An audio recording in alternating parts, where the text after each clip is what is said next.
Good evening, everyone. Sorry we're a little bit late this evening. There was traffic and printer issues, technical difficulties. But we are here tonight for bargaining session number 12. It is February 27th, 2024. We'll start with introductions. My name is Christine Schroed. I'm Chief Negotiator on behalf of the school board. Carter Morrison, Assistant Superintendent for Finance with the district. Jeff Raymond, Director of Recruitment and Retention. Mark Howell, Coordinator, Martin County Schools. Lisa Estevez, Assistant Superintendent, Student Support Services. Pat Holtz, MCEA.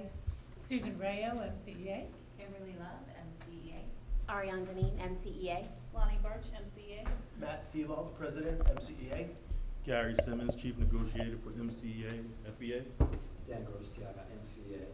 Don Calderon, Director of Risk Management and Employee Benefits. Sherry Richardson, Coordinator of Professional Standards. Julie Stessa, Assistant Superintendent of Human Resources for the district. Okay, quick recap. Our last session was quite a bit ago. We, at that session, discussed language changes. I'm not gonna go through each one of them, but we went back and forth and we had some good dialogue on the reason behind the changes. So there are still some outstanding language proposals on the table. MCEA did present a slideshow regarding the speech pathologist supplement.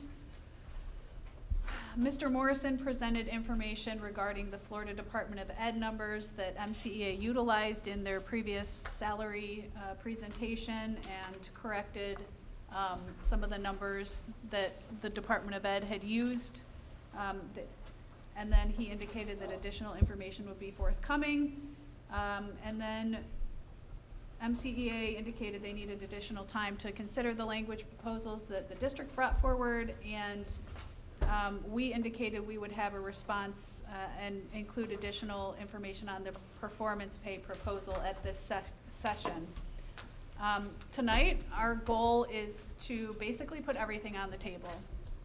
We've had 11 sessions now, and we're approaching March, and the school board wants to resolve all of the language and salary issues that are outstanding.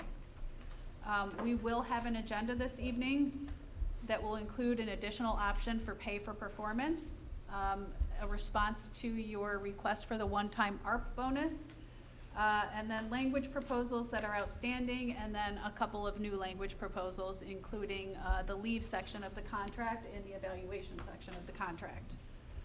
Currently, we're not scheduled to bargain again until the end of March. We would also like to discuss scheduling some additional dates in between that time. Again, the board is very interested in wrapping up negotiations and having a ratified contract prior to the end of this school year. So that is what we are going to work on. And we would like to have an answer, whether it's a counter proposal or an answer in general to all of our language that's outstanding at the latest at the next session, but hopefully we can work together tonight to get some of that wrapped up. With that said, we do have that agenda. It will be passed out, and then it also has some handouts that accompany the agenda. While that is being done, I just want to make a little bit of a technical correction to the record. At the last session, I did not correct the DOE's numbers on the average salaries. I just pointed out that there were some issues with their methodology with respect to how they were calculating it versus what we knew to be true for the members that we actually bargained with. Okay, thank you for that clarification.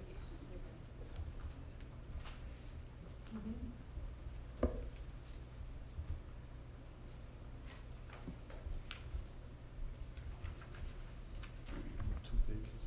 Just one? Yeah. Okay.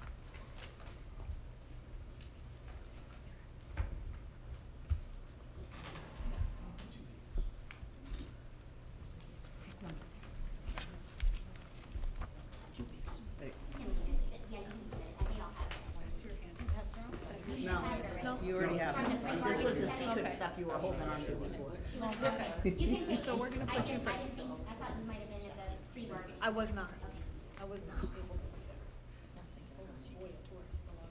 So as you can see, we're gonna start with Mr. Morrison presenting the financial options.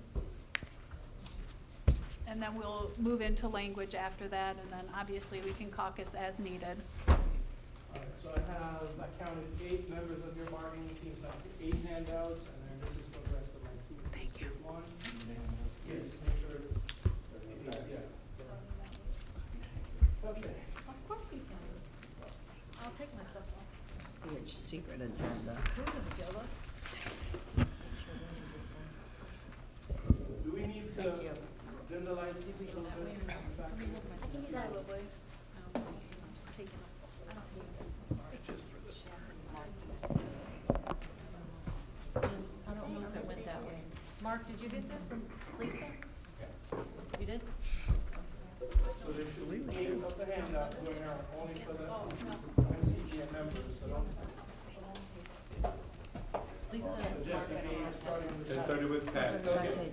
Go to the back page. Okay. Once you join whatever first option.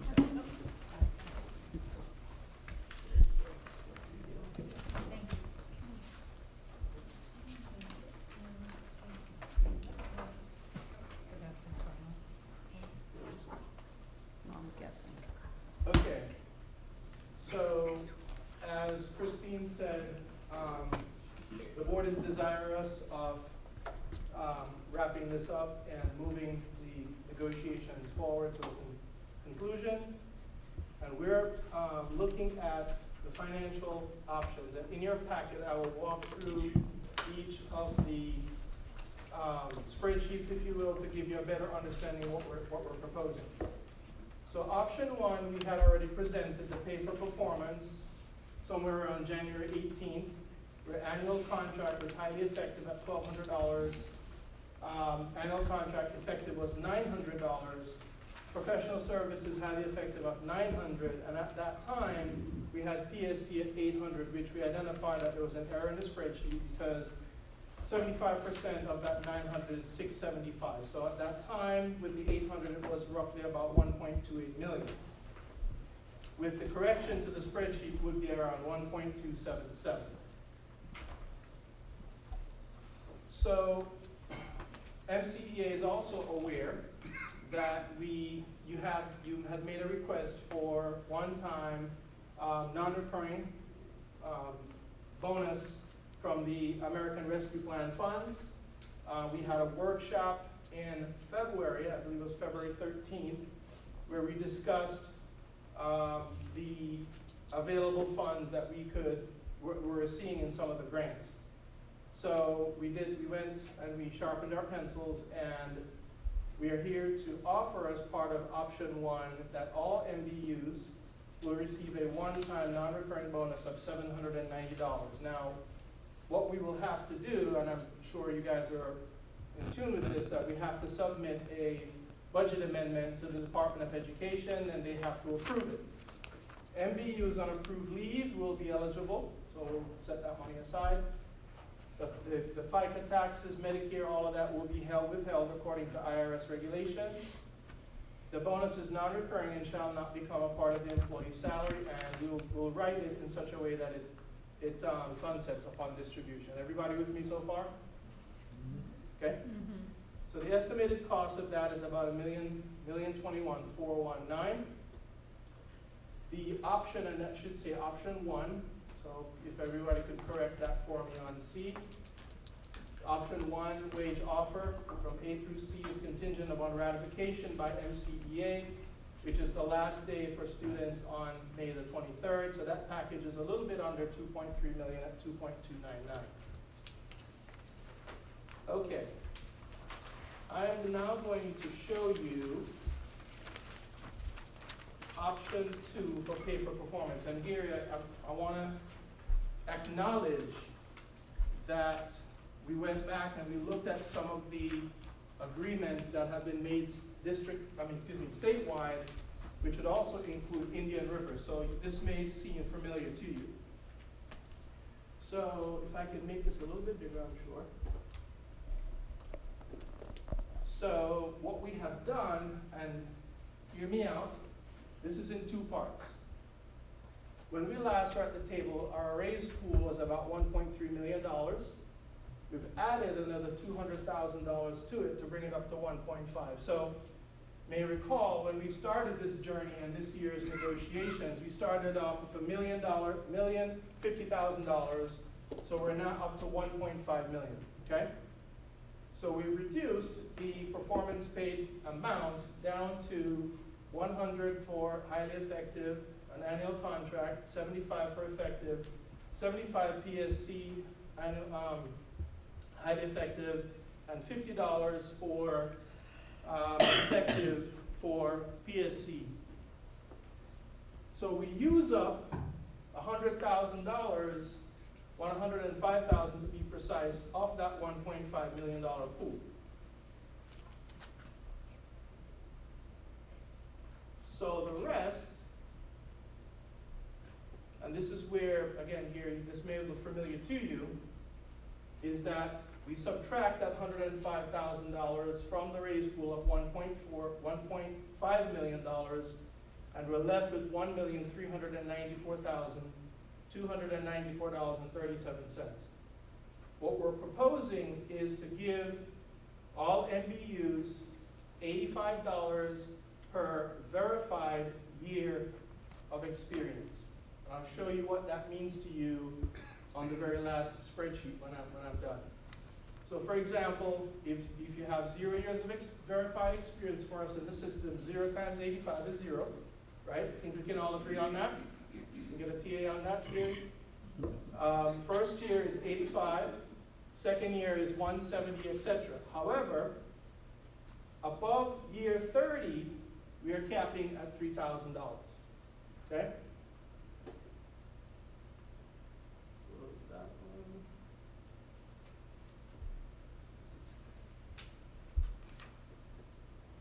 So what I was remiss in doing, you have in your packet the costing out for the ARP funds at the 790, okay? So what we did was, and I hope this comes out clear, we picked a sample of a few teachers.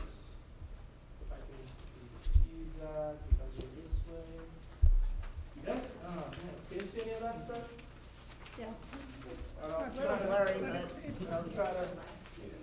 It's the last page in your handout. It's the last page in your handout. Okay, that's easier. Got the Yes. green header. thank you for that. Thank you. So if I can do this myself. We picked a couple of teachers, wanted 5, 10, 15, 20, 25, 30 years of experience. No surprise, towards your higher level on the salary schedule, you're picking up performance pay. So in this example, this teacher's beginning annual salary was $51,200. They got $1,200 for the TSIA, which we had agreed to. They were highly effective. So today, their salary is $52,400. Based on our performance pay proposal of $100 for annual contract, highly effective, year of experience salary adjustment for 5 years times 85 would be $425. Now, I want to point out that this is not a one-time thing. This is going into your salary base. So the new base would be $52,925. I also want you to realize something. If you look on the left-hand column here, it says beginning annual. You will see 5, 10, 15 are the same number due to compression. And that's what we've been dealing with all these years. However, when you look at the year of experience salary adjustment, you'll notice that the more years of experience you have, that your salary adjustment is more. So therefore, the new base, beginning annual is just you picking this one, 57.5, will now be 60,005. It's 515, if I'm seeing that right. 525? Yeah. Thank you. So that will be a dollar value increase of over $3,000 or a 5% increase. You add the millage on top of that, right? Because that doesn't go in your base. And then the ARP one-time non-recurring bonus. So the total compensation is for this person $75,251.99. Yes, yes. So dollar-wise, from beginning annual to the end of their ARP bonus that we're proposing would be an additional $17,751.99, or I believe that was roughly around a 30% increase from base. Now, in Indian River, what they did, just for comparison purposes, they did percentages, we're doing dollar amounts. So with that, we're recognizing, as you can see, how heavily weighted the TSIA was here versus your years of experience salary adjustment. It makes up, pretty much closes the gap. So option 2 is taking the same dollars and using a different methodology that recognizes the years of experience, and I'm calling it YES.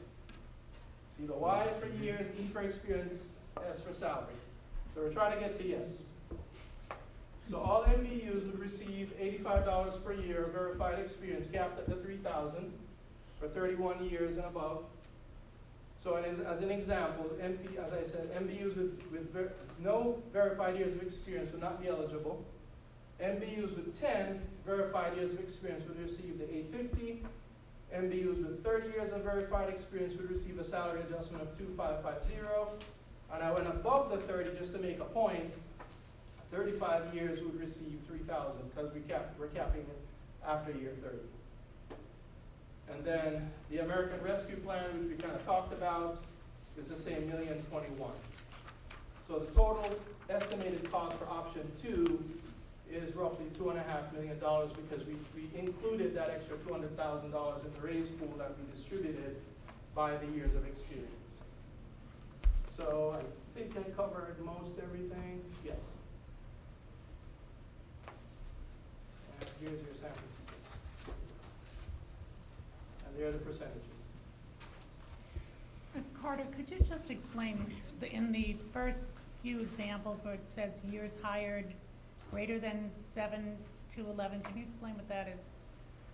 Were those people hired before or after? After July of I think it's after 2011.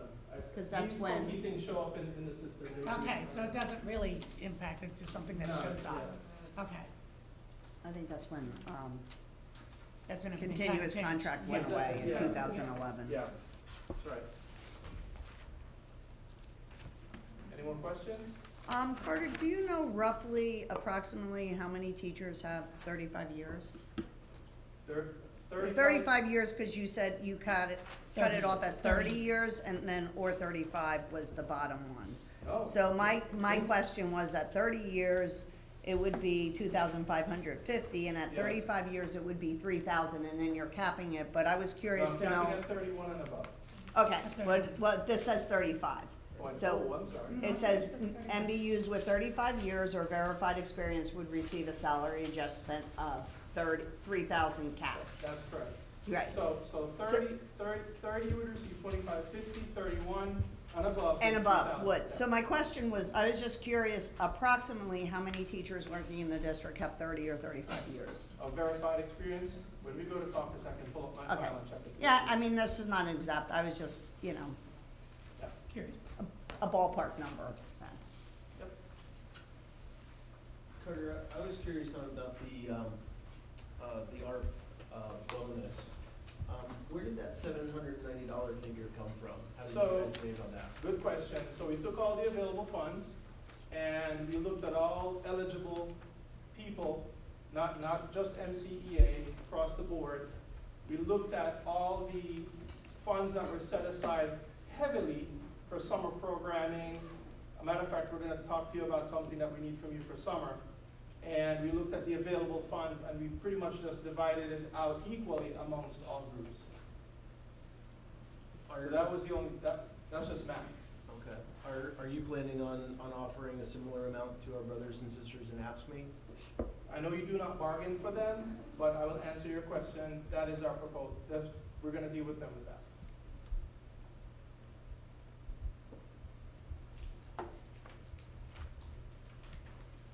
And so the, outside of that, the remainder of the ARP funds that you guys have available, that 4.38 million, that's going to the summer programs? Yeah, and- there are very specific line items in those budgets for, for summer programming. There are positions that are in there. The board will have to make a decision on what goes away, what, gets transferred, that sort of stuff. What else? There were like software, stuff like that. There's a lot of items that were programmed out for support of students and teachers, especially for the summer. Again, we'll talk to you about that. So that was the amount that we left, and it was just straight math. Carter, I have a question, with respect to the yes adjustment. And I like that. you may have, answered it, but I just wanna make sure that I'm understanding it correctly. So, the yes, is that recurring or is it a 1 year? Oh no, that goes into your salary base, that is recurring. So, and that was my second question, is part of the salary base? Yes, sir. Okay, So the only non-recurring dollars would be the ARP. right, which was our initial proposal anyway for, Right. Right. Carter, follow-up question on the ARP funds. Refresh my memory about the other programs that you said that money was being used for? So if I'm going by memory, on that slide that you have, I think it was number one. No, it's not number one. It was the one that was yellow highlighted, the 5,284,000 in the available side. Roughly around 3 or so million is being used. So we had about, I don't know, math is not mathing. We had about 2.3 available. So when we took all the MCEA, AFSME, non-bargaining, et cetera, we divided it out. After benefits, it came to about $790. No, my question was what were the other programs that were being used for the remaining 4.3 million? All of the, okay, so let me do this. If I can get to it. I don't want to be guessing.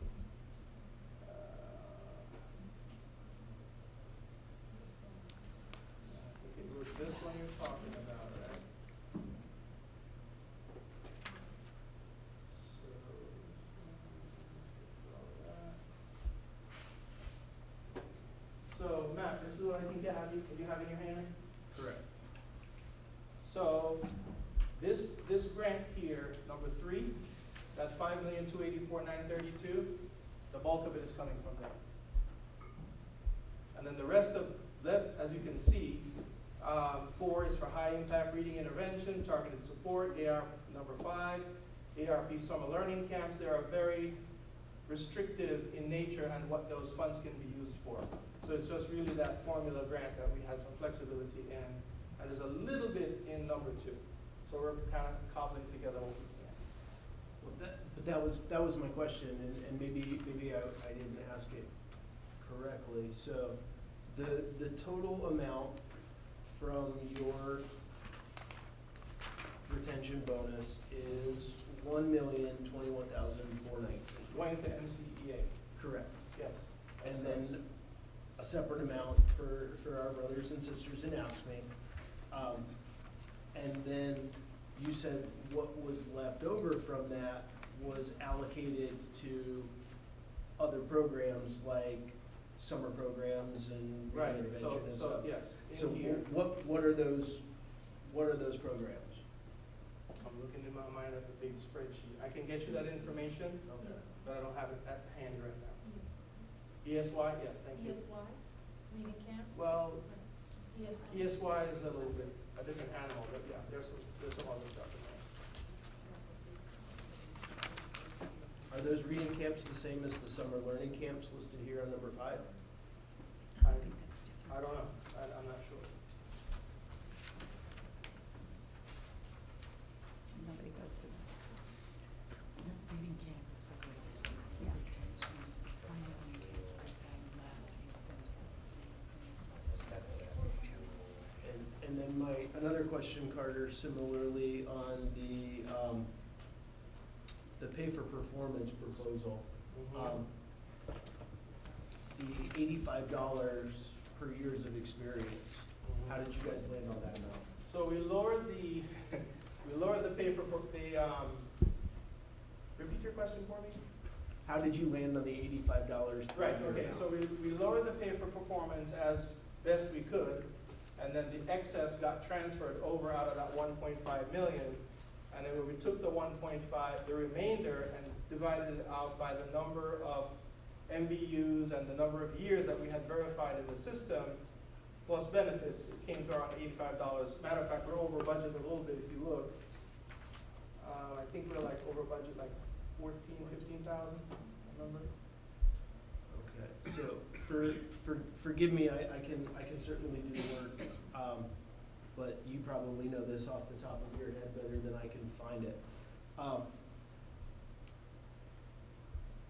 What's the cost increase from this proposal, or to this proposal from the board's last offer? So, the board's last offer was right under the 1.3 million when we met. Now it's 1,510,000 by adding the 1.14, well, take the 1,409,053 plus the $14,000 overage, you'll get about 1,510,000, I think it was. So that's where we added the additional 200,000 from the 1.3 to where we last met. Make sense?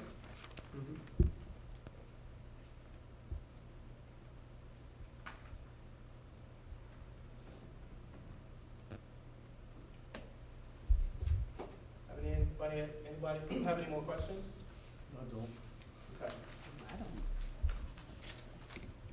So once again, we are recognizing the years of experience with this proposal to offset some of the TSIA, as you can see here, was heavily weighted towards the bottom. We've talked about that several times. And this proposal tries to offset and balance some of that. Okay. Thank you very much. Can someone turn on the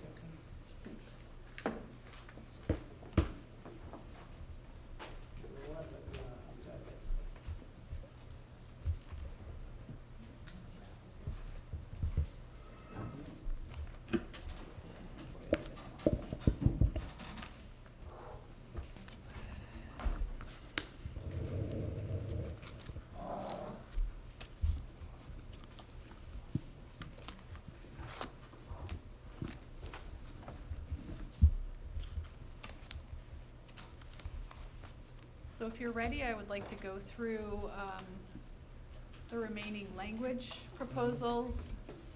Again, I can't reiterate enough how much the board feels that this needs to be wrapped up. We would like to have language, wages, everything settled before the end of this school year. And so some of the language proposals that we've made have been answered, maybe not countered, but if you see in number 2, these are the language proposals that we would like to keep on the table. And then we would, for the sake of moving this along, also like to withdraw a few of our proposals that have been rejected. So if we want to go through section by section, the first language proposal is that Western Zone supplement. And in this case, there's absolutely no percentage in waiting for any sort of arbitration. We have a signed MOU. We're paying that updated amount.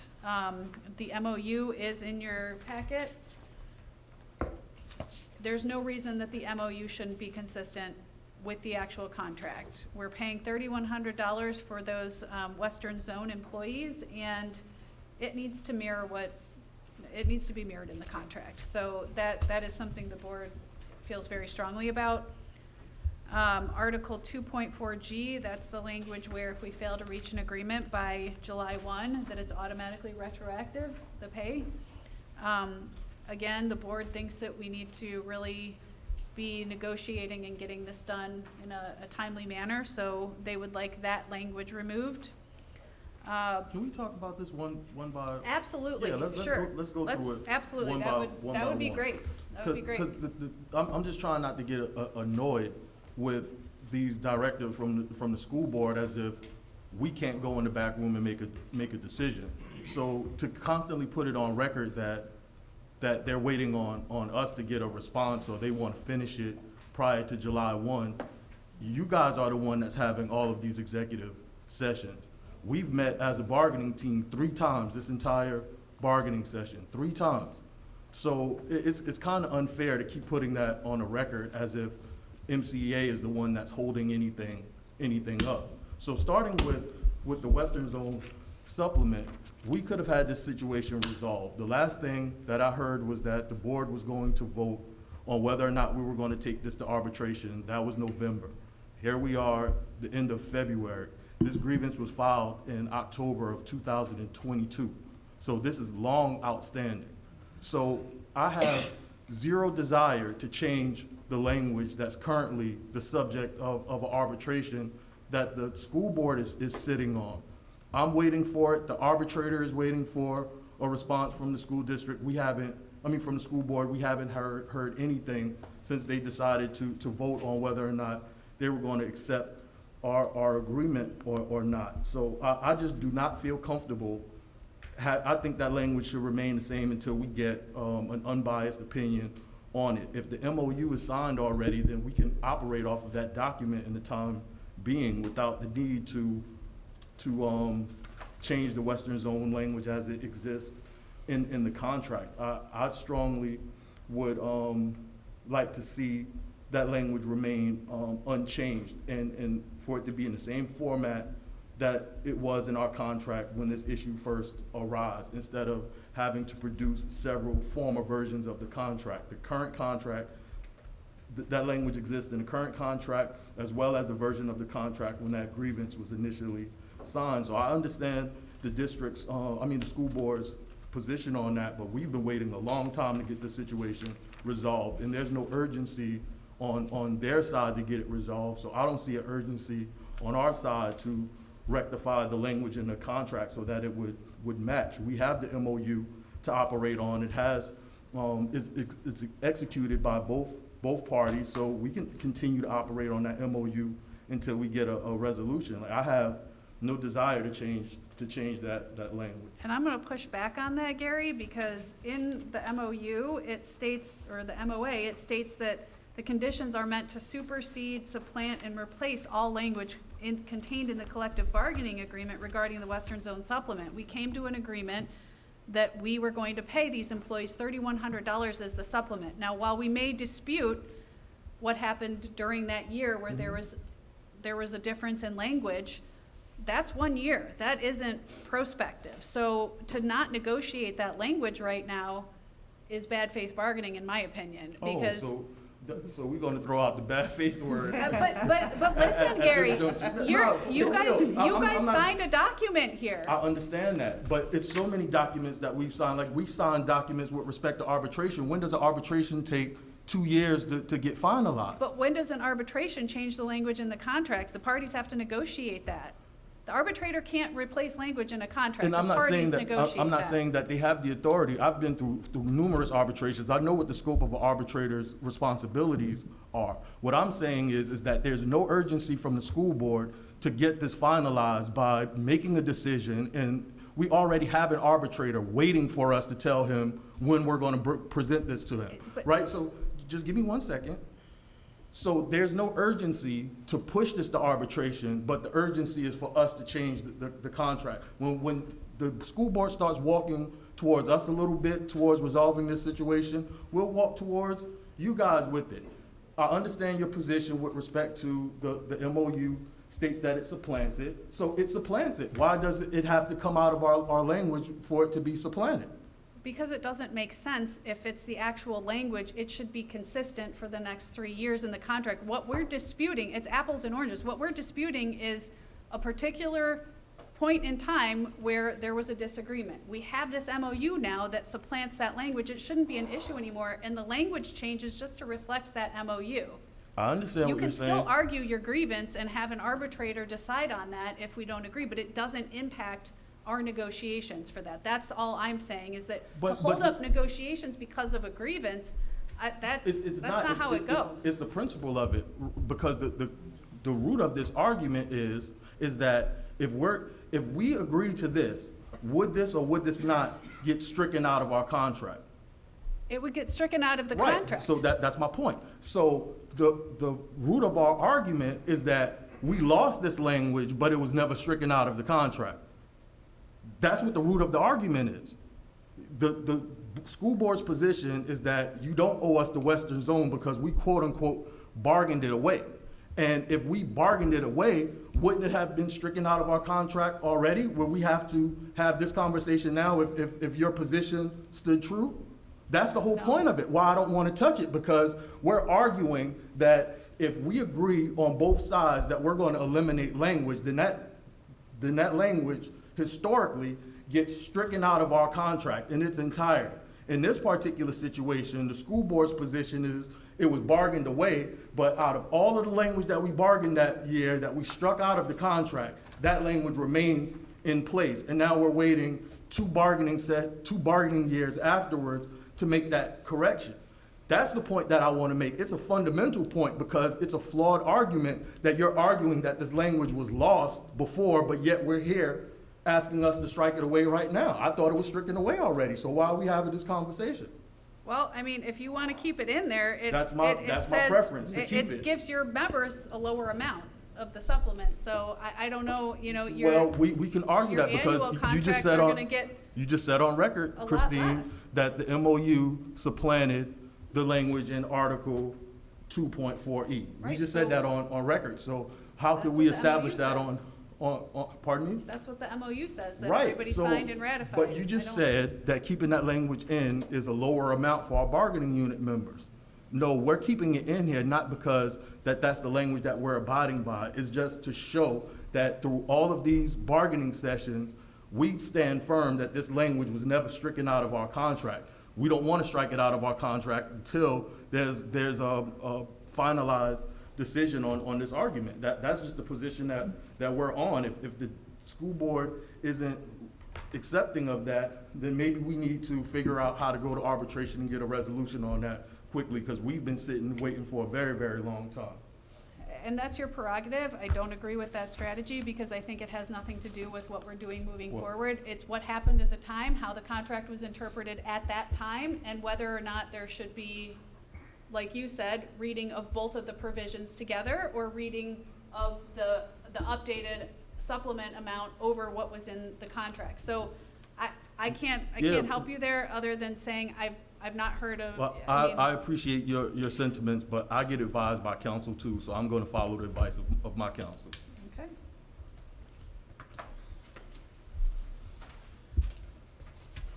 And So- this, moving on to Article 2.4 to .4G, is the same thing. I've said it on record numerous times, that we never throw that term out, bad faith bargaining. All of these years that I've been chief negotiator, we've never thrown that term out on record, even though it's a clear and established unfair labor practice for this team to constantly come in here without anybody authorized to make an agreement. That's the mere definition of bad faith bargaining, but yet we never threw that term out.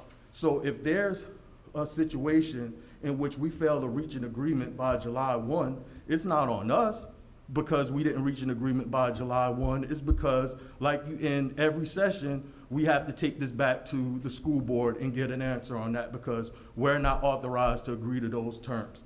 So it would never be MCEA's fault that we don't reach an agreement by July 1. We could reach an agreement today if both sides are agreeable. You guys can't go in the back room and come out and say, we can tentatively agree. You have to have an executive session. Well, and I don't think that's fair to say, and I don't think that's a fair characterization. I think both parties have to take things back and have them double checked. You take things back and you have them checked by your financial people, your legal people.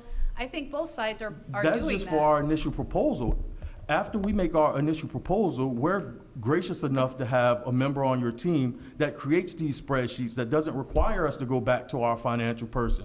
All we have to do is plug in from the first session in which the terms are agreed upon. So ever since we had our first session with pay for performance and we put our numbers in, only thing that changed was the amount of FTEs in some of those sessions. When we began, it was 1137 FTEs, and now we're at 1190. Right, so that's the only thing that changed. So with the spreadsheet, all we're doing is plugging in. I haven't had a session with my financial advisor since January, since the beginning of January. And what I'm trying to articulate is that both sides take things back for discussion outside of the bargaining session. Because you guys can't make a decision. We can call a caucus You do the and. same thing. I mean, we all do. All right, We so, could say yes, so from, we from, could say so, yes so right from now this, if we wanted to. so from this point forward, then let's operate from that. Let's go in the back room and make a decision. We can finish tonight if that's the situation. To that point, Christine, if that were true, we could turn to our members here in the audience now, and if there was a proposal that they felt was fair and that valued them as a professional, and they told us so in this moment, we could agree and sign that document tonight. You do not have that same luxury. You do not have that same authority. You We got- have that choice. We choose to do it. You don't.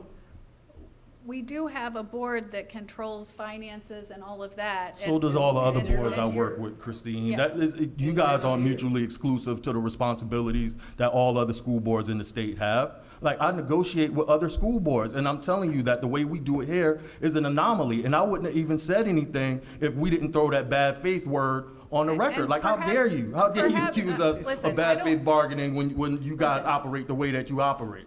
Perhaps that was not the best choice It of words. wasn't the best choice of But words. at the same time, you're basing a decision on language on an arbitration. And I don't think that's how we should be doing things. Well, we An shouldn't be- arbitration that I don't think we should be focuses on a going- point in time. So, before this goes down the tubes, let's just talk about the language proposals on the table. I don't want to accuse either side. That's not why we're here. We're here to try to get this worked through. I want to talk about the language, and, you know, we can agree to disagree and walk away. I don't want to have any sort of mudslinging back and forth. I don't think that's productive. I will just say, perhaps bad faith wasn't the word I should have used. However, basing a decision to change language to mirror what's in your MOA and have the contract be consistent with that MOA shouldn't be dependent on an arbitration that's pending regarding a specific employee. That's what I'm saying. Yeah, So, and as I stated, I I don't respect think your that's choice. fair. I respect your choice, but I'm going to rely on the advice that I receive from my counsel. And that's what I've been advised to do, and that's how we're gonna proceed to move forward okay, with it. so let's move forward. We obviously aren't in agreement with that. 11.4.E or Article 2.4 G. We're not in agreement for either one of that. What is he talking about, G? G is the. To fail to reach an agreement by retroactive- July 1. Automatic retroactive if we fail to reach an agreement. The next one is the payroll deduction. I don't know, I believe at one session you indicated you were gonna bring a response back on that. We don't, you said there was gonna be some sort of presentation on that. I don't think Not a that. it's not a presentation, it's just a counter. You guys Okay. wanna strike through the language, I have a counter. I'll have a counter Okay. for it. Okay, the interim teachers, I think this is pretty much just cleanup. I don't think we should have any, issues with that. That is Article 6.7. It is 6.7 and then 6. So I had in my notes that it was pending a change, 12. was the district? Yes, All and, right. and we did make those changes, you can see the language.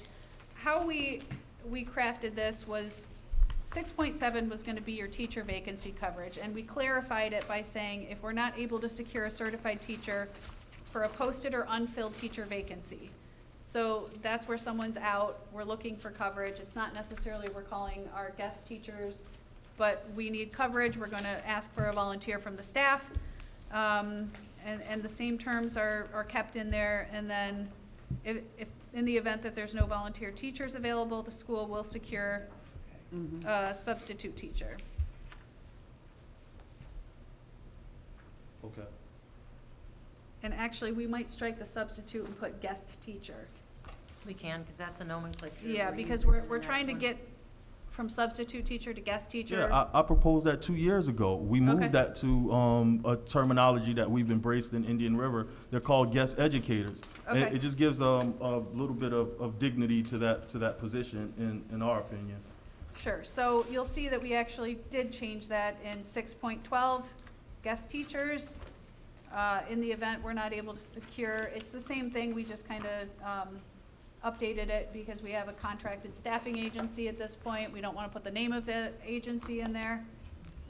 And that's pretty much the same. So it just, it clarifies the difference in situation there. All right. Don't think that's anything. No, I think that we were close on that. It Yeah. was just pending new language proposals from the district. And then you'll see we updated the 6.17, that's your restraint and seclusion. It was cleaned up to reflect kind of what's happening right now. I know it's a lot to digest, because it's a pretty lengthy section.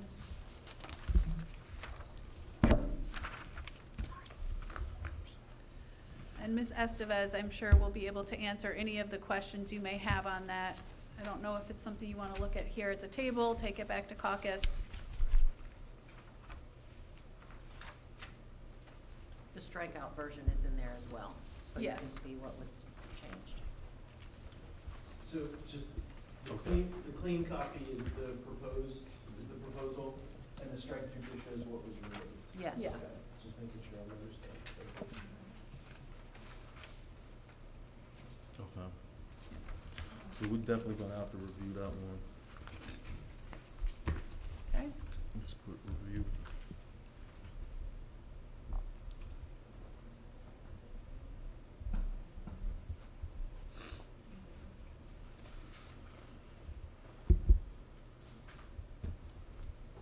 All right. Okay, then Article 6.9. That's moving the language from the libraries to the It website. just says, yeah, all Yeah. board policies and will be available to staff on the district's website. Yep, okay. So that's clean up again. Voluntary transfers, we proposed that, I believe, at our last session. Just minor changes to that. Can you talk Uh, about those minor changes real the- quick? It's 7.2, 7.2. E, and F. And we have extra copies if someone doesn't find it in their packet. Yeah, I don't think we have it. Because I'm a really good copier. Okay. I don't think we got that page. I might have it in my other one. My previous. Plus, we didn't get the first 2 pages that they were talking about. What do you need, Pat? Oh, the first 2 Thank you. pages of the articles you were talking about, we didn't have either. I think we started with 6. Yeah. I don't know, but, Because there was no change. They kept it as a. yeah, original. yeah. I was talking about this. We went from the MOU, we Yeah. go to the MOU, and then we go right to Yeah, and that's what's. this. so- Yeah, we Because were there's no missing some of updates. these I 1, went from 2, the 3s that old are on copy. the agenda. That's all I'm saying. Some Well, of if it the stuff. doesn't, like, so there's no handout for Okay. that, and there's no handout for that, those were both language. Okay. And the interim is your next handout, and then it has subs with it, and then you got Yeah. the restraint. No, we had the 7, we didn't have these 2. Yeah, That's- there wasn't a handout. Okay. Because they Okay. didn't change anything from what they did. Okay. I would just like to see it reworded again in the document I'm agreeing to. I think I gave it to you, Mark, because Lisa wasn't in that other meeting. Yeah, wasn't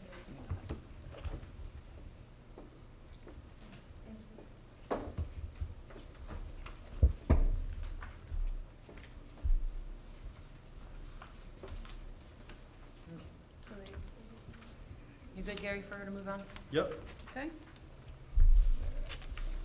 so we're gonna have to review the, transfer language. okay. Yeah. And then Article 8, the evaluation. So, I'm sorry, Christine, can we go back to Article 7 real Sure. quick? Because while we're looking that up, I have just a couple of questions. Sorry, I was shuffling papers around and I didn't realize where we were. For clarity, can you explain, the change between the 248-day calendar and the 196? yeah, Julie, I believe, Because it seems like moving the window up from June to May would make the calendar longer, but then the number of days, the numbers that appear there are shorter, so I'm just, Well, teachers aren't on a 248-day calendar, so it didn't make sense to us why we were using that for a transfer window when it's for instructional staff. So we looked at it thinking that the transfer window would be in accordance with the board-approved instructional 196 calendar. So it'll be approved to the calendar that our instructional staff work on. And the other piece of it is we're just primarily, we changed it to May because we want to make sure that we're not looking for teachers in July. We want to make sure that we have time in May when our jobs are posted, and both our principals here can tell you that we want to get them in the door and get them ready, get them their swag and whatever they want when they're transferring. So the lag in the time in June and using the 248-day calendar was not working for us to get people in the seats and ready to roll in their new school if they wanted to transfer. Right, Jeff? Yeah, and the other piece to note is allocations and postings happen at least 1 month earlier than They previous used to. contracts, to where current teammates would have an opportunity to apply for a transfer throughout the month of April and during the month of May. So a current teammate would still have 2 months to facilitate the transfer, now that postings come up sooner. However, some of those postings don't come up till after. Yeah, so if someone resigns, you know, in May, then correct. Right. Posting. So that is the other. And then it's up to principal discretion, and there has been times when that has been denied. Right now, those jobs will be posted on March 11th, I believe, is the date that we're working towards with allocations. Yeah, we try to get them as close to spring break as possible. That's our standard practice now. This is the second year in a row, so this mirrors the district's process of getting those allocations out.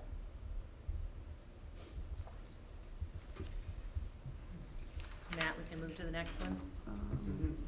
Okay. Okay, so the next one, this is the evaluation section. Obviously, you're aware of the change in statute. Right. What we did was pretty much mirrored this on. From the Okeechobee From contract, yeah. Okeechobee. So we're hoping that this language will be acceptable to Yeah, replace in the well- contract. Yeah, well, there's just two major components of it. It's, part 4 and part 5, so that's what we would be checking for. Just have to converse with the team, but Sure. on the surface, it's exactly the language that I negotiated in Okeechobee. Yes.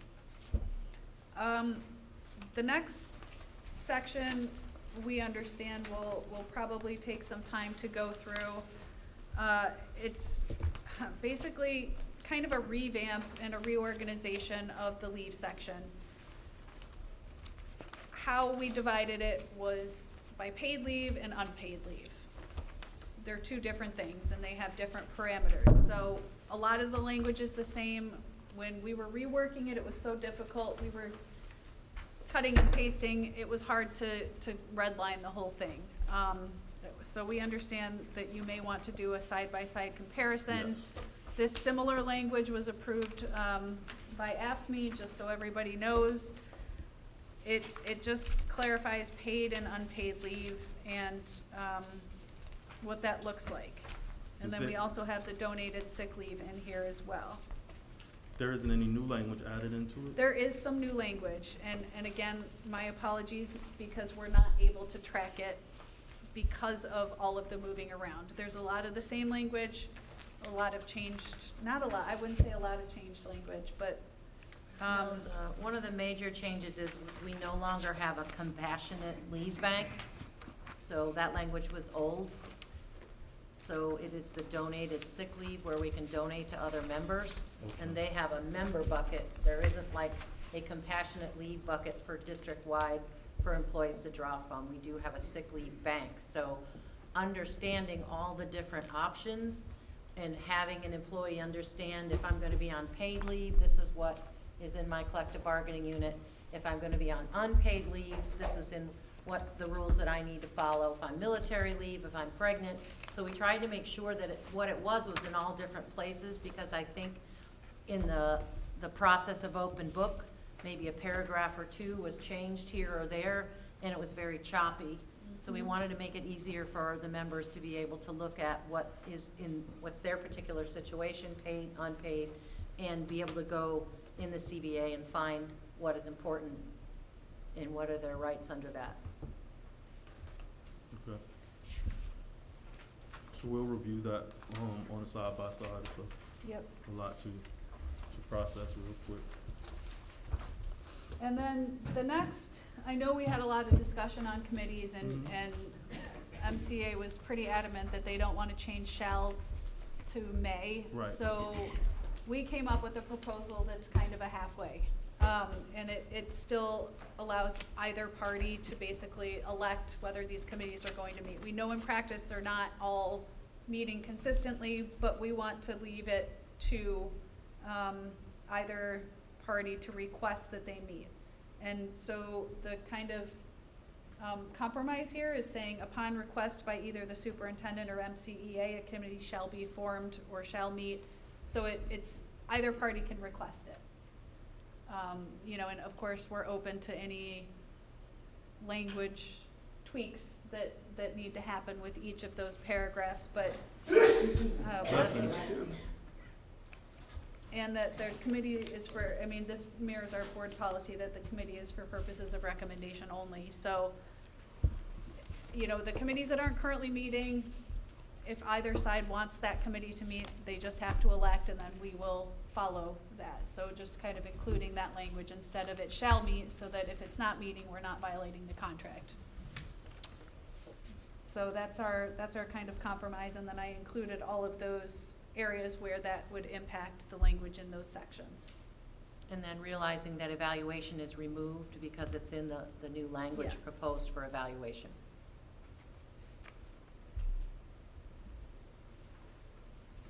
So there's no request needed for that group to meet because they, It's already, Because if they're you meeting. approve the language we have on the table, Yeah. it's in there. all right. But, I'm sorry, does that mean we will never need to address evaluation again? We don't wanna take it out of the options. Review the this- language with your team. It says that there's a committee that meets Yeah. on evaluation. It would be in Yeah. your contract language. That's comprised Yeah. of the When we- superintendent, Yeah, this It's in the language is, section. I It's get in it. the Yes. section. and it Yeah. says it shall be established, Yeah. there's no Yeah, may, I it's get a, it has to be established. Yeah, it's not requesting approval or It's anything, not, right? it's No. not. Yeah. We met It with will them be formed and Yeah. will meet. 7, Okay. That's all 8, in there. 10 I years have- ago. Can I have a clarifying It was a question? long time ago. The, J, 3 and 4, early release committee and faculty council committee, those are school level committees, not district level committees. So wouldn't those be per request of a principal or a teacher on staff at the school? Well, they're listed on page 92 of your CBA. Uh-huh. So they're listed as MCEA committees. So you are, in that language, it can be brought by MCA or the superintendent. Yeah, we- So we can would take a discuss that. review of that as Yeah, well. We'll review it. Thanks. So in response to what she's asking, in other words, if MCEA wanted to have that committee at the school, the principal wouldn't override that because its language says that if the Yeah, the MCEA wants that language- committee, we have that committee. Yeah. Right. Okay. Language requested from. All right. And then, obviously, we have put the $5,000 supplement for speech language paths on the table. That's our final offer there for that. We would agree, you know, in exchange for all of that, we'd agree to withdraw the proposals that we put forward. Article 2.2B4, that's the doctor's note if you call in sick before a PD day. Article 5.1A, that's work day. Article 5.5, that's that giving notice before an observation. Grades in Article 5.17, I believe that grading scale is already consistent with our district plan. And then we agree to withdraw the lesson plan language as well in Article 6.18B. So if we were to agree to the board's 11, 12, 13, 14, 15, 16, 17, 18, 19, 20, 21 language proposals, you guys would agree to withdraw 5? Correct. I mean, and we're willing to consider counters, right? Right now, we don't agree with that, but we don't have any counters. So that's where we're stuck, and we just want to bring it back to the group so that we have dialogue about it. The group is the board? You Okay. guys. I just wanted to make sure. Just for tonight, so that we're all on the same page about what's outstanding. Mhm. And then we also have an MOU regarding ESY. It's the same MOU that we've had the last year or so. It gives that $50 an hour. It's attached in your packet. So basically, they came up with this because they wanted to pay $50 an hour. It should be at the end of your packet. It's the Yep, last at the end of page, your the packet. MOU at this.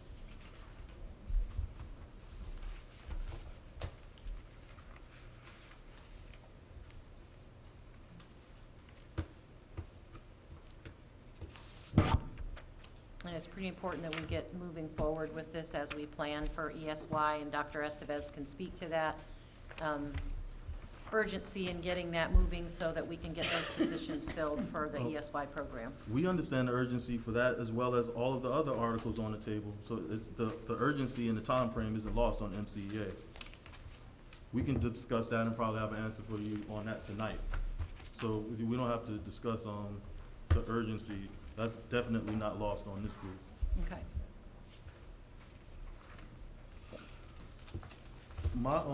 So with respect to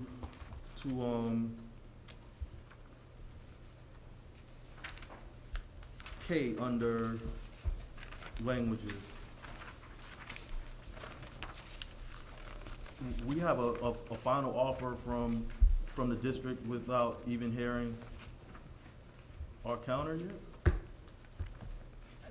You had a presentation last week, there was no counter, so Right, because our counter was dependent on other factors, specifically the pay for performance factors.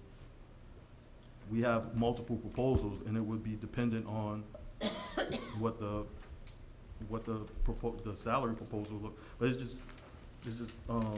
just takes me aback that it's one offer on the table and it's a final offer without even an opportunity to hear a counter from us. But we have a counter. We'll have a counter. okay, well, we'll listen. So, at this point, I'd like to take a caucus real quick. Okay.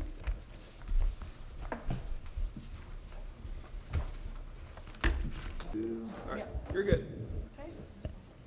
Okay.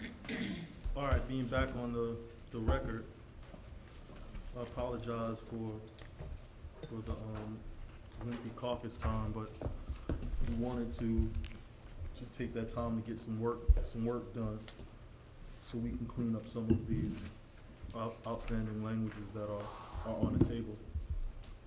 So first I want to start on the MCSD agenda that was passed out at the beginning of the session.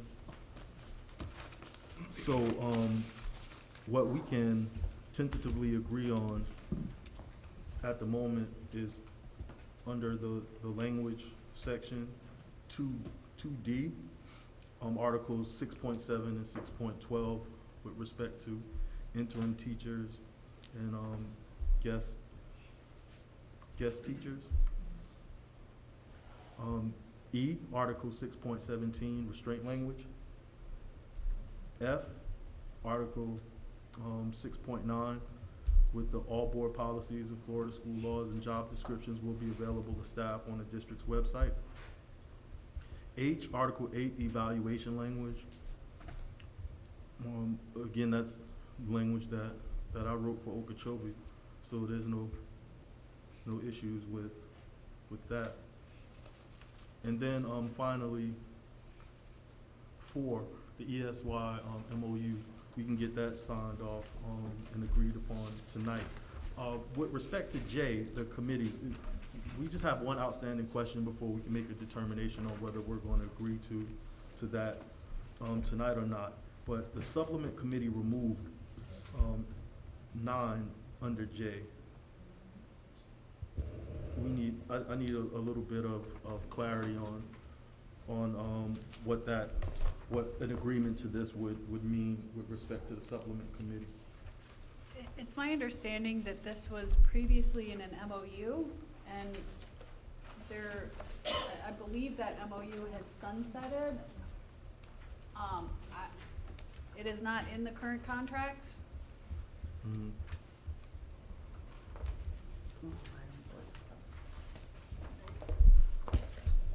All right, so we'll definitely have to take a look at that and weigh our options with respect to the supplement committee. It's in our opinion, it's a very important, committee.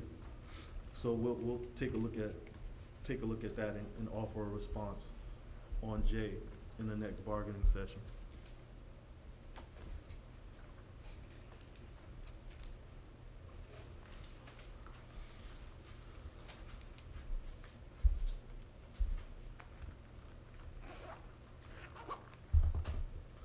So, yeah, we can tentatively agree on what I mentioned a little bit ago, 2D, E, F, H, and then, for the ESY MOU. And then we'll get very, very much closer to having resolved all of these issues. With respect to Article 4 payroll deduction, I don't anticipate that being a problem. We want to handle that pretty much in the same manner that we addressed evaluation. The most important aspect of it is the ability to get it back. Should we even want to have it back? I think the overall climate is that we're pretty happy with the way that we're collecting dues as it currently is. So it's not even a guarantee that we'd even have an appetite to revisit it should it be overturned or deemed unconstitutional. But we do want to just have that similar language for protection just in case. So I'll be able to offer that counter.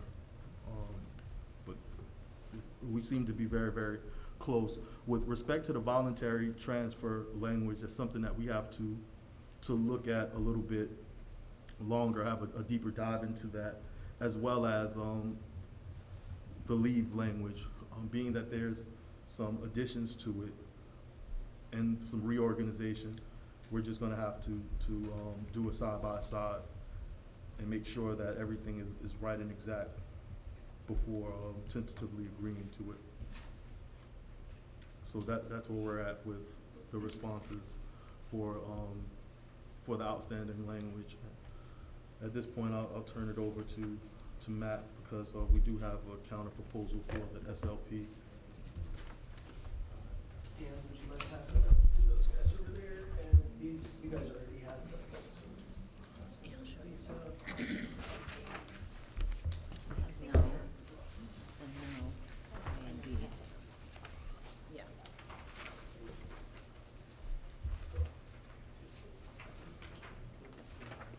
There's like a lot of paper. Are we missing one? I didn't have them, but if Carter has them, he's more important. Oh, I- we're good. yeah, there's a reason, All right, there's a we're reason good. why I was. No, we're good, man.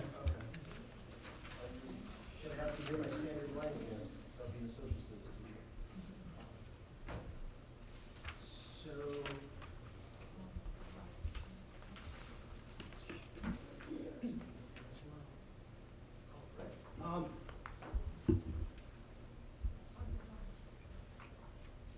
So let me start by clarifying, just a couple of things. One, the page numbers at the bottom, reflect the page numbers that are in the current contract, so that's where that comes from.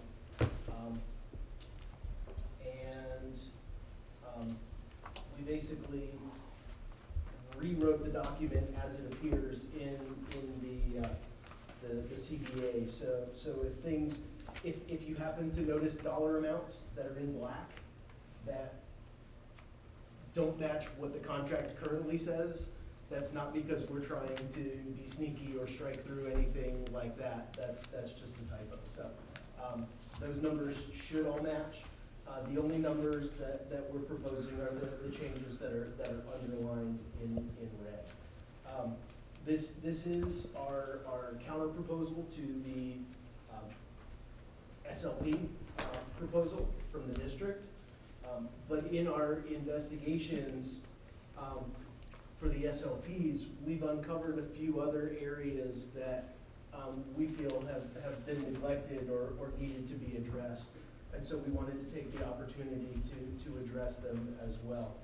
And I think you'll find that the underlying changes that we're asking for don't necessarily affect a large group of people, but those that are affected by this would very much benefit from not only the dollar amounts, but the recognition for the hard work that they do on behalf of the district. So the first change we've added at the very top is an insertion that says excluding SLPs in number 9, and I'll explain that change momentarily. But that has to do with an offer of flat amounts. So moving down the page on page 70 there, MCEA is proposing the introduction of 3 new supplements. One is for elementary music club sponsor. I've had the privilege of attending school board meetings in my new capacity as president, and many times those school board meetings begin with a performance by one of our local elementary school choirs or their choral groups. Those music teachers, all of the lesson planning, all of the practices, rehearsals, and everything that go into that are all done after hours. And one of our music teachers who did a winter concert at her school logged close to, I want to say, 32 hours of comp time for her efforts in her winter chorus performance. That's more comp time than that teacher can ever use in a lifetime, let alone in the 1 year that they're allowed to use that comp time in. So our music teachers have been working very hard, putting in a lot of extra hours, doing really great things for our students and our community, and I think it's time that they be recognized for that.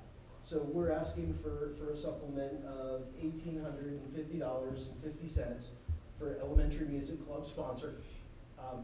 It's essentially what we would see for band director and chorus, but because elementary music clubs may have, one school may do a ukulele club, another may have a choir, one may have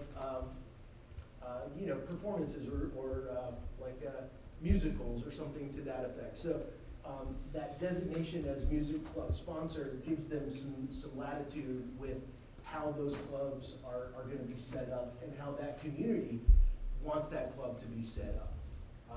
So there's some flexibility there. The next two go hand in hand, and this is mirrored off of the district science fair coordinator positions, but we have music in our schools coming up. We have it coming up really soon. It is undoubtedly the crown jewel of what we do in Martin County schools. I remember participating in it when I was in elementary school. I remember my 14 years at Martin County High School, walking into the gym for a week ahead of time where everything in the gym was shut down because the district was getting set up for music in our schools. I've also heard just about every single one of our school board members who have attended compliment everybody involved for their participation in music in our schools. This is an event that our district celebrates widely.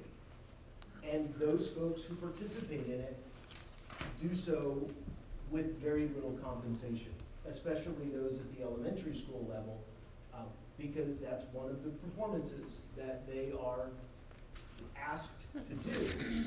Those performances are voluntary, but everybody in the district knows that if you choose not to participate, you're looked negatively upon. So we're asking for $2,960 for a district music in our schools coordinator. This is somebody who would work directly with Mr. Cowles in the organization and dissemination of that information, serving as a teacher counterpart to him. And then the other three, the high school, middle school, and elementary positions, would then be responsible for disseminating that information to their respective counterparts at their respective levels at a range of $1,110 to $1,480. So that is the elementary music and music in our schools proposal. At the very top, on page 71, we've also discovered that some of our elementary school yearbook supervisors were not getting compensated for their time. So much the same way, we're asking for $1,480 for elementary music school, or excuse me, elementary yearbook sponsors. We're also aware, though, that some schools in doing the elementary music, or I keep saying music, I'm sorry, the elementary yearbook, they actually have parents who do this, and this would not be something that we're suggesting that parents be compensated for. But moving down the heart of this proposal, the SLPs, we agree with the district that the phrase speech teachers with CCCs needs to be stricken from the appendix. We're asking that we include speech language pathologist and speech language pathologist supervising an SLPA or a CFY, offering them supplements. Those amounts are $4,000 for the SLP and an additional $2,312.50 for an SLP who is supervising somebody in their capacity as an SLPA or in the CFY. In our research on that, it's been suggested by, or not suggested, but advocated for by the National Association who oversees SLPs, that SLPAs should not ever be performing their functions without the supervision of an SLP. So having them on staff and doing their job requires an additional effort above and beyond what an SLP does in their regular work day. So that's why we're requesting the additional amount on that. If you'll notice, speech language pathologist, it says number 9.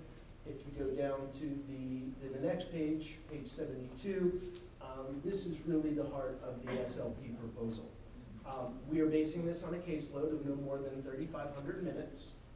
Speech language pathologists will receive 15% of their base salary adjusted annually in addition to the dollar amounts listed above.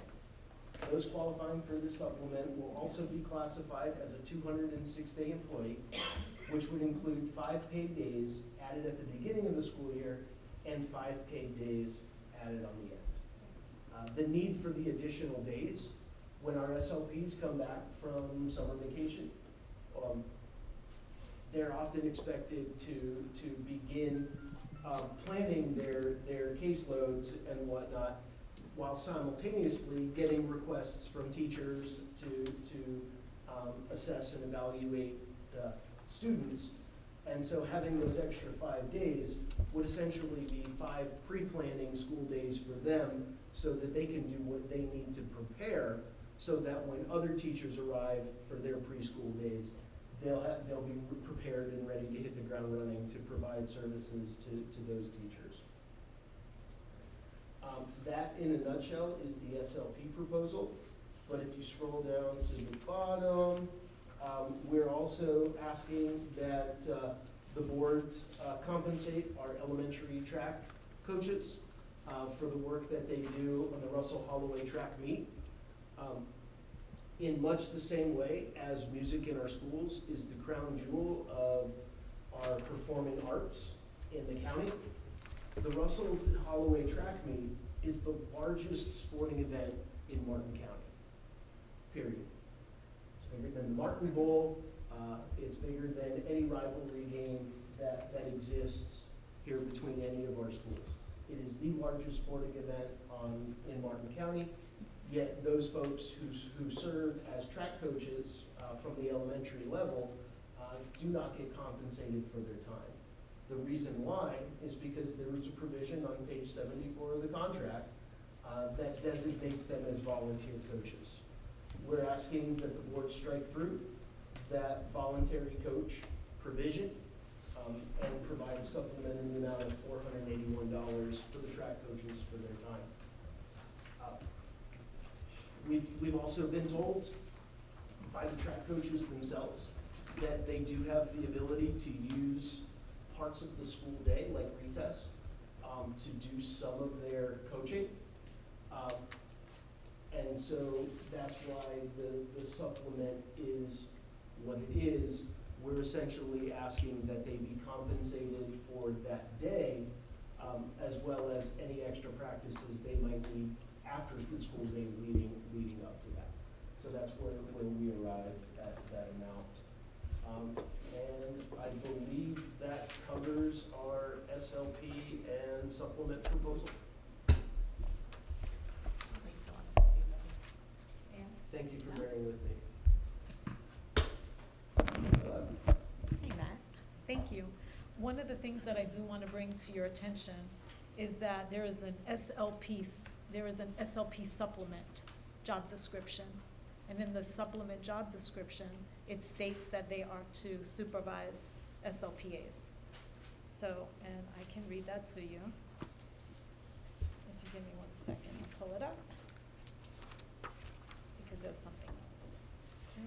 Actually, Lisa, in the interest of time, I believe I have that document Yeah, already. it pretty much states Yeah. that in order to meet the requirements to provide supervision for SLPA assistants, and to instruct and provide supervision for student interns in the field. So the job description for the supplement was even under the $1,850, and that supplement was in addition to their job description, that it was a requirement of their job that if we had to have SLPAs, that they would be supervising them. And I would like to come back and have some further conversation about the other language that you have proposed on the second sheet, where you put some language in there, because there are some guidelines for number of minutes that I will bring forward to you, which are higher than the number of minutes that are stated here. And I think the average number of minutes, and it's from what I originally have looked into, is about 1,000 minutes per day for SLPs to provide services. Ours run a caseload of approximately, I think, 3,800, so 4,000 minutes.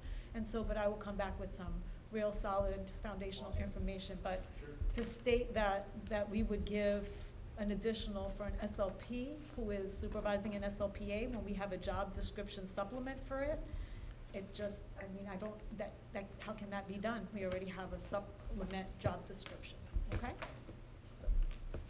Understood. I would also like to point out that much of the language that MCEA is proposing here is language, I'm not 100% sure about the supervision of SLPAs, but just about everything else is essentially what our neighbors 2 counties to the north offered their SLPAs. And so the purpose of this proposal is for us to be competitive.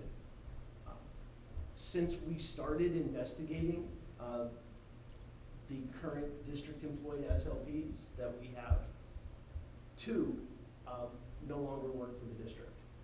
And several more who've been contracted out have also left for greener pastures. I want to be very clear, and hopefully the board understands, that as it currently stands, there are greener pastures in just about every county that's adjacent to us. With a $5,000 supplement, that still doesn't really make the grass much greener. And if the board is really serious about attracting real, high-quality candidates to this position, then they have to look at being competitive with our surrounding counties. If that also means providing an extra supplement for supervision, if that's the icing on the cake that tips somebody's scale and says, you know what, I can supervise SLPAs in Indian River County and make X amount of money, but I can go to Martin County and I can make, was it $2,000 more? $2,300 more, then that might just make all the difference in the world. So if it's something that makes us competitive with or makes us stand out from surrounding counties, I think that that's something that the board really might want to take a look at in terms of recruitment and retention. I'd like to come back with some information, because even the request for the 206-day calendar, I'd like to just come back and bring some information about that. Sure. About why we would be increasing the days. There have been times where we have given extra days if they had needed to have some of their caseload alleviated, but that had not been consistent, so. Were those days paid days? Yeah, of course. Of course. They're not gonna come and work Matt? for us for nothing. Just for reference, we received a request from you for $2,000 supplement for SLPs. So that's what was provided to the school board. And I can give you a copy of it. It's on MCEA letterhead, and you brought it to Labor Relations. So when it was brought forth to the school board, we used your dollar amount that you provided to us. So when you're looking at what we All have, along, I had Well, it was- no, to Yeah. clarify, the dollar amount that we brought into Labor Relations was $5,000 per the collective bargaining agreement for designation as an area of critical shortage. oh, yeah, we can't use critical Can't use shortage in that part. We spelled out for you because it doesn't fit there. I recall that being your answer. I just would like to also clear up some information, because from the time that I became a director to an executive director to where I am now as assistant superintendent, I had met several times, numerous times, with SLPs, and you have some in the room that can attest to that, that I said that I'd be working on it. And I do believe that I was the first person who brought forward to give our SLPs an increase. And I came forward with a $5,000 smack on the table, immediate, because I identified that our SLPs needed to have some form of compensation, because we do want to get away from contracted employees. But I also can bring forward the 9 that we do have, what their compensation looks like compared to if we were to bring a new one on board, or where they are in close proximity to some of our contracted SLPs. Sure. So I just wasn't prepared to present all that this evening. Understood. And Lisa, I have to tell you, I appreciate that.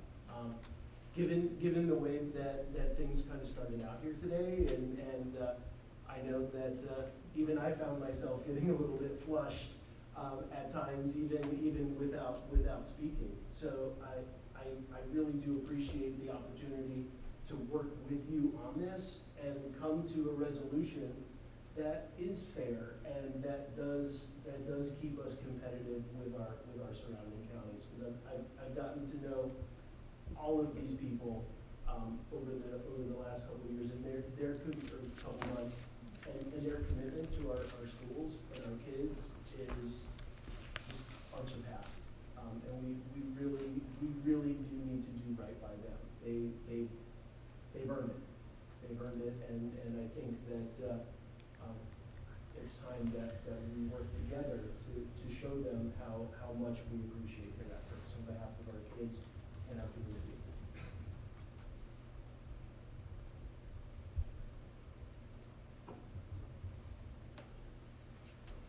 Do you have any questions? Yeah, I'd like to know when or if we're gonna have a response at some point regarding the financial proposal. Kind of just skipped over that. No. Just curious to know.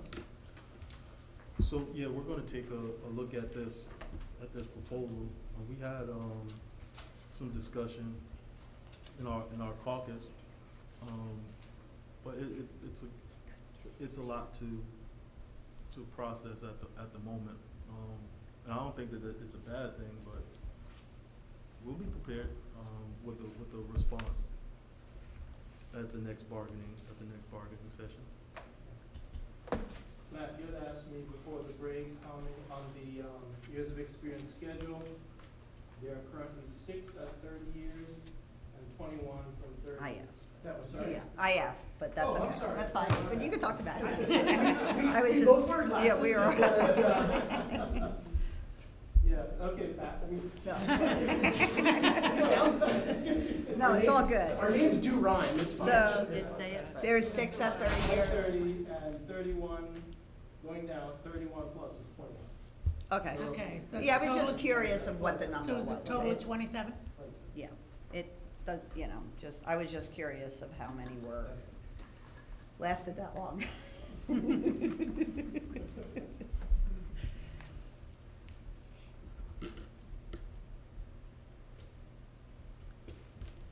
I have another question on the ESY MOU. Will that have to be ratified? I would like to ratify it to be on the safe side. Can you tell me what that time frame would be? Pardon me? Can you tell me what a time frame would be? Oh, well, Because, I haven't even thought about it yet to go on the record with a timeline.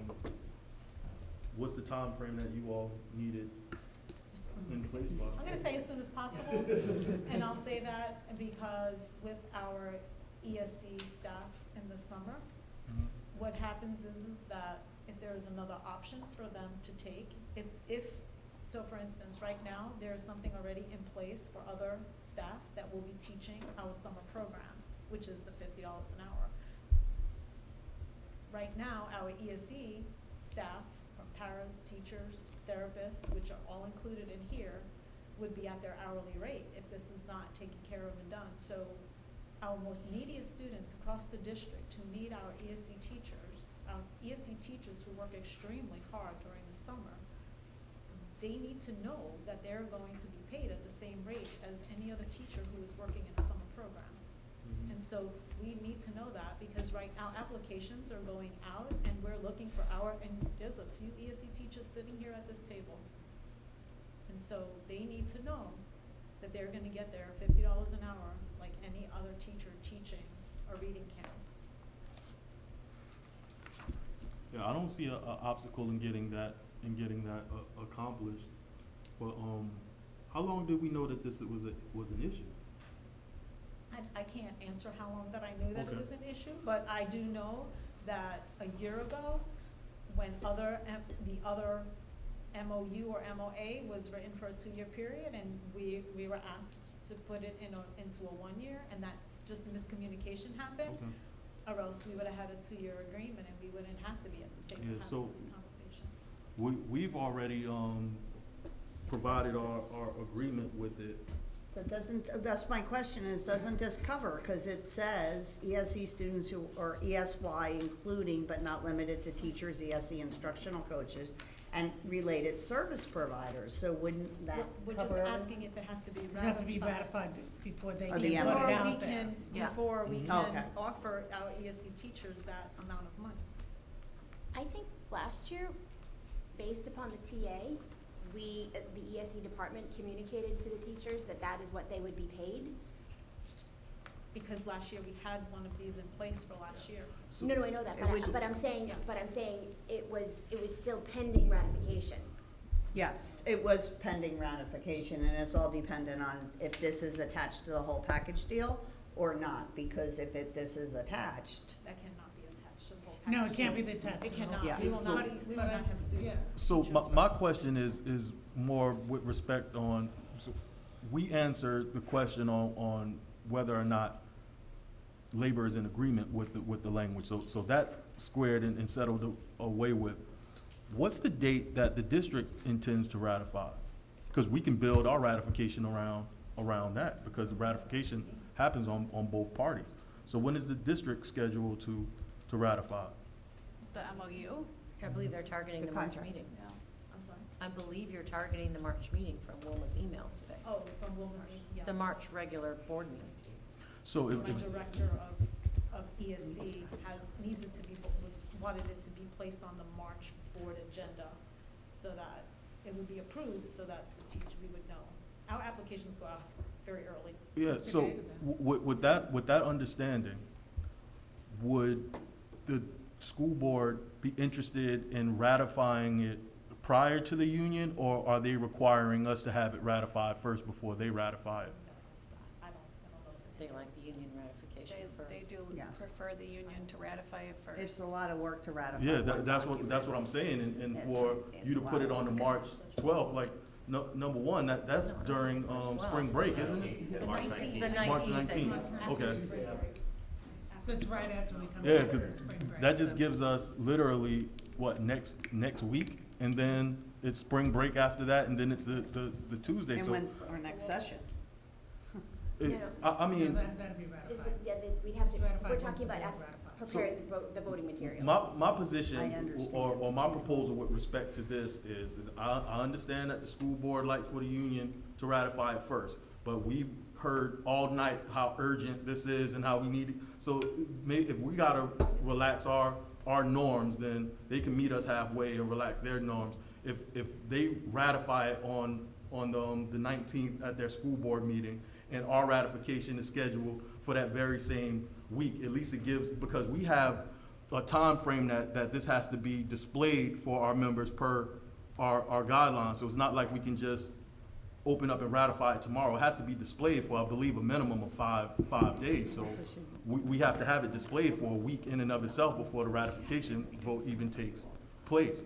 So they have to take it into consideration, because if they're not willing to at least have a conversation about us having a ratification, at least on the same week, then they're not going to be able to ratify it until April, because there's no way that we can prepare all of our counters, et cetera, in preparation for the next bargaining session, and then we discussing having another bargaining session in between this one and the next scheduled one, and pull a ratification off. That's virtually impossible, because we have union elections during the same time frame.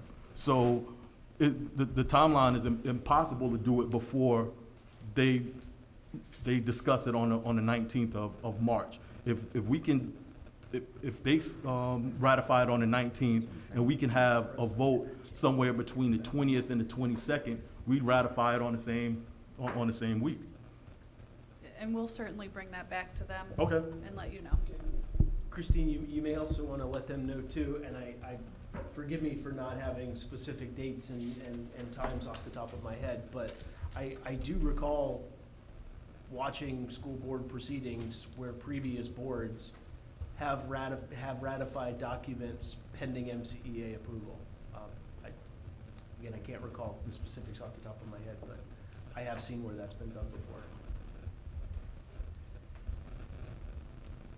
Does anyone else have any questions? So I think we can go off for tonight. Our next session is scheduled for the 27th, I believe. Yep.